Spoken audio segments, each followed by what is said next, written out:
જો આ વિડીયો ના જોયો તો બહુ મોટું નુકસાન થઈ શકે છે, તો ધ્યાનથી સાંભળો. ઈપીડીપીના 2026ના રૂલ્સ પ્રમાણે જો કોઈ બેંક, કોઈ ઇન્સ્ટિટ્યૂટ, કોઈ કંપની અથવા તો ગમે કોઈ પણ યુઝરનો આધાર કાર્ડનો ફોટો 12 આંકડા સહિત સ્ટોર કરે તો તેને ખૂબ મોટા પ્રમાણમાં પેનલ્ટી લાગી શકે છે. અત્યારનો જે રૂલ આવ્યો એમાં એવો નિયમ છે કે પ્રથમ 8 આંકડા હાઇડ કરેલા હોવા જોઈએ.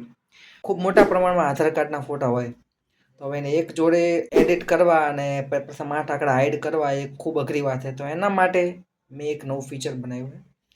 તમે જાઓ findifish.in ઉપર, એમાં બિઝનેસ બટન ઉપર ક્લિક કરો. ક્લિક કરશો એટલે તમે એક જ જોડે 100 આધાર કાર્ડના ફોટા અપલોડ કરીને પ્રથમ 8 આંકડા હાઇડ કરી શકો છો. એટલે તમારું કેટલાય દિવસનું કામ 1 કલાકમાં અથવા તો અમુક સેકન્ડ, અમુક મિનિટમાં પતી જશે.